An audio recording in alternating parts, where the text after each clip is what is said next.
Hi, my name is Dr. Klaus Lassert. I'm now going to show you a demo case for a HomePod and also give you some insights into how this is actually working.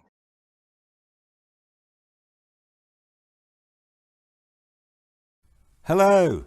Welcome home, sweetie. Hi. And congratulations for having the work week behind you. Yay. Which you had announced would be a hard week. Yeah, it was. So, now's the time. We'll play your private party playlist. Yay. You in the mood? Yes, I am. Yeah, what's it? Come on. Okay, let's do this. Yeah. Yay.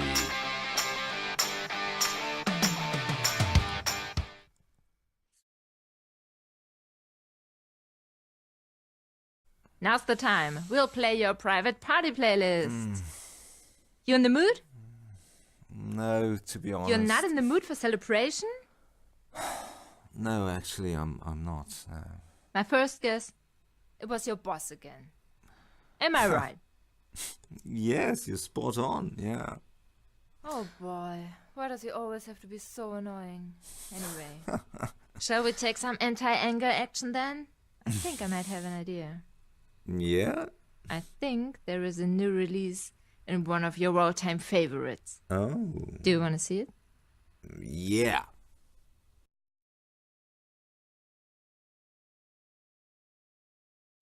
My first guess, it was your boss again. Am I right?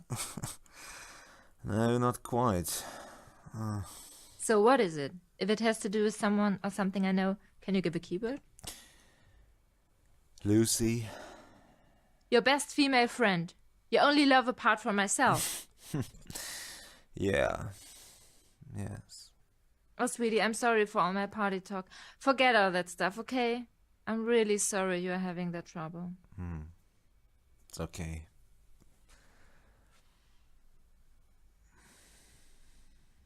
Do you want to talk about it? Yeah, maybe, yes. All right, then. Let's look at this together. And if you realize it doesn't feel right, you just say stop, okay? Okay.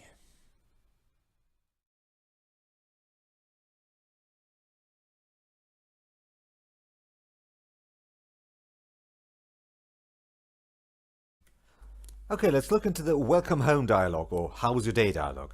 Now, the agent, she has world knowledge, like it's Friday evening. She has user knowledge, like his work week ends on Friday afternoon. She has emotional expectations, like he's probably relieved, happy now, ready for the weekend. Also, she knows that this was a particularly hard week. So she says, welcome home, sweetie, and congratulations for having the work week behind you, which you had announced would be a hard week. Now, why is she saying that? She wants to show that she knew and that she has been thinking about it. Because we want to come home to someone who knew that it was a hard day, who's been thinking about it and looking forward to the end of it for us and together with us. Also, we want someone to acknowledge how we master the little hardships, not the big heroic deeds which you'll find in the news, but the little everyday challenges. Someone who cares for me knows that it is a challenge to go through my week, and she would celebrate that with me. Talking about celebrations, she says, now's the time, we'll play your private party playlist. She knows, of course, because we share this term private party playlist. That's the way I celebrate. She knows that from a memory of such situations, from an emotional memory. She also wants to join in my feelings, which validates my feelings and gives me the feeling that my feelings, and that means myself, are okay and all right. Now, there comes this little affirmation. It's swift, it's not very annoying, it doesn't take up much time, just you in the mood. Why is she doing it? Now, one of the most cruel things is to impose happiness on someone when they're actually sad. So the assumption was, I'd come home happy. But maybe everything went wrong or differently. So very early on, there needs to be this short affirmation. If everything's fine, perfect, then okay, let's do this. And it goes straight through. That's the expected way the conversation would go from the view of the agent. But the agent is wise enough to have this little extra affirmation to open the door for me to bring up maybe something completely different. So let's assume I'm actually not in the mood. I say, no, I'm not in the mood. it's no coincidence that she would then choose what we call a handle counterintuitive answer script. Now, she was expecting a yes. She was expecting this to go really swift.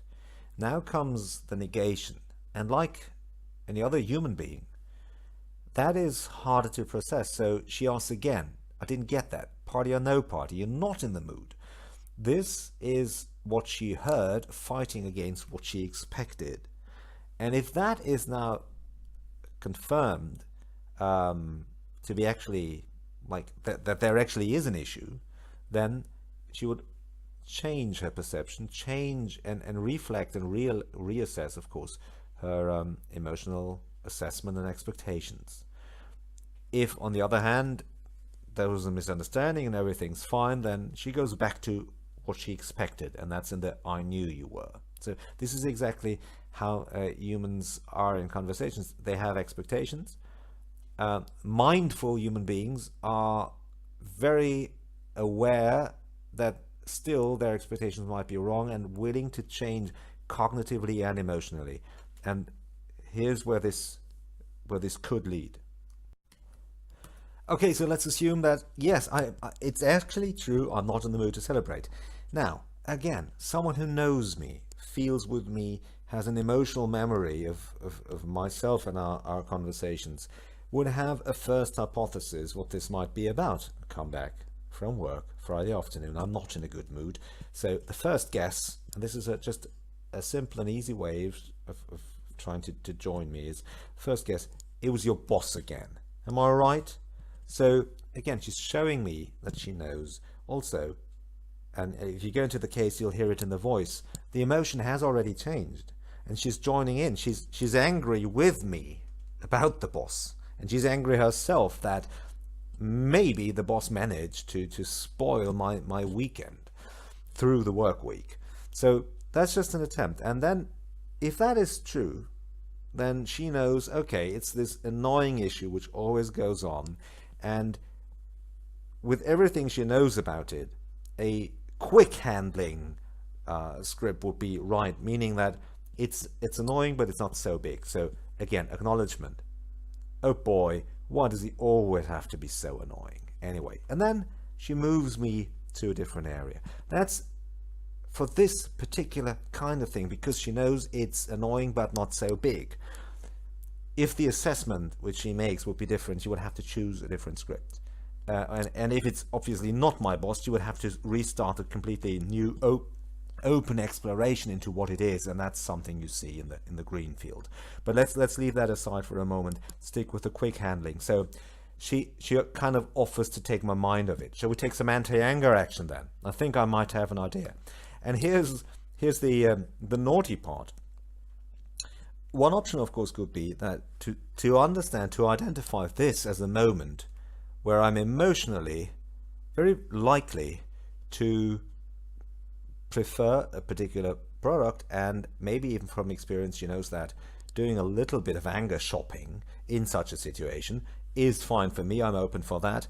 There is a new product out which she knows will be along my line, so she says she just tries to open it casually, offer this, and indeed maybe score on the shopping side here. So I think there's a new release in one of your all-time favorites. I may be wrong, but it may be just the thing right now. Do you want to see it? And if I don't, she withdraws. She's not that kind of person who would then push on it and then destroys everything, destroys the whole relation. So okay, sorry, scratch that.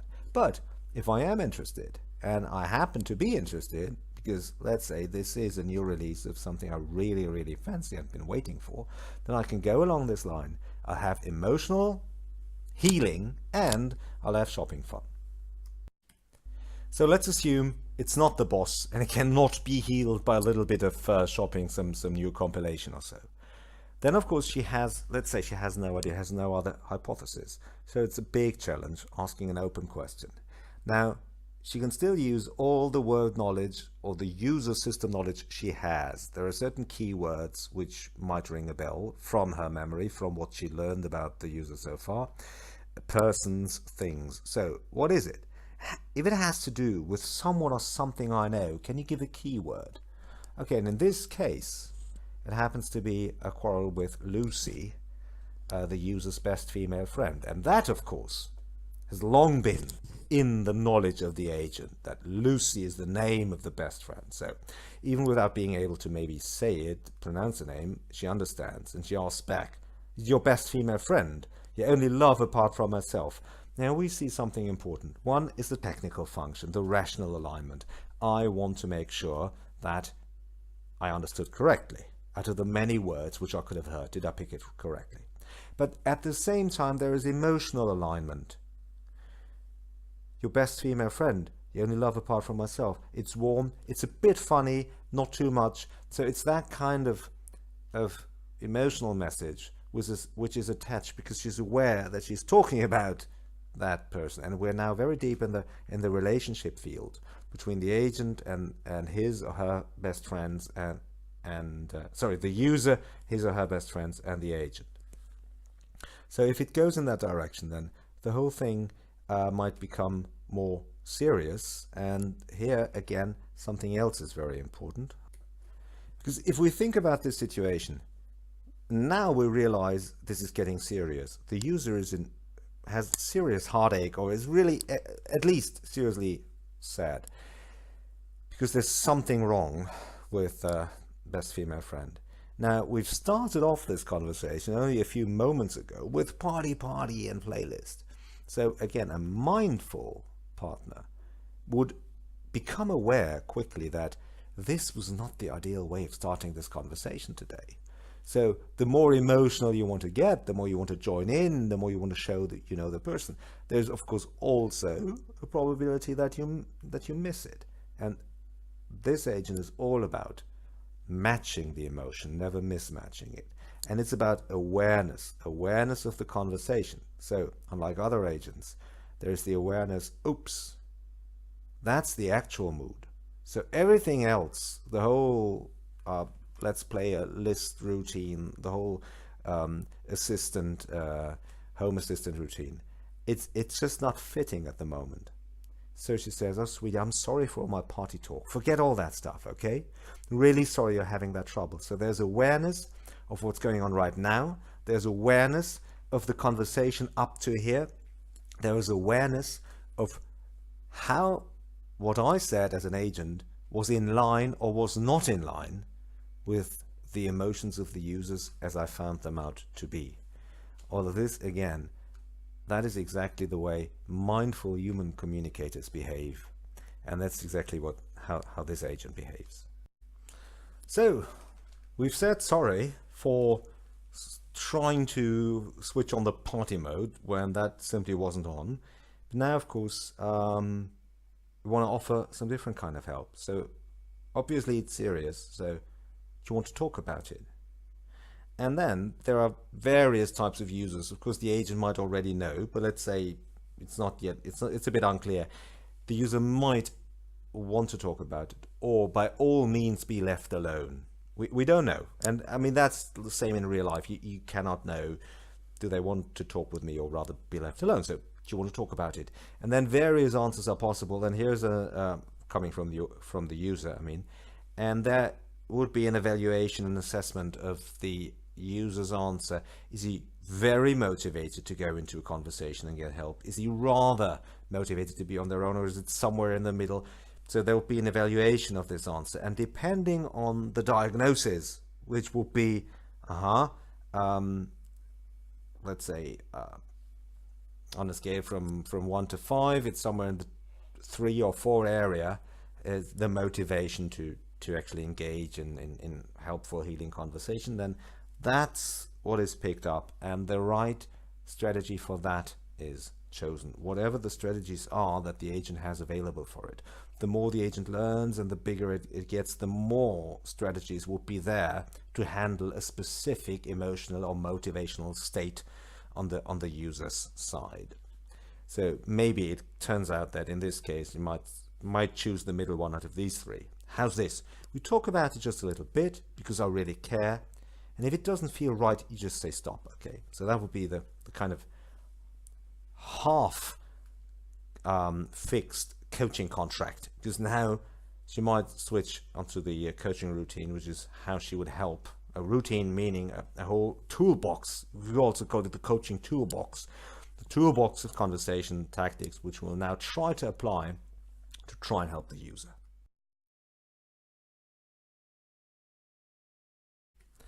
Just a few comments on learning. Without previous learning, the agent wouldn't behave like this and couldn't align so well. Also, during this conversation, there are many learning opportunities. For example, another occasion on which the boss was the reason for the bad mood on a Friday evening, or another exception from that rule. This, of course, needs to be learned and applied next time. Then, whichever the problem was, let's say it was the boss, the agent made the decision to recommend a particular kind of action for emotional handling. Did it work? Or was it even rejected?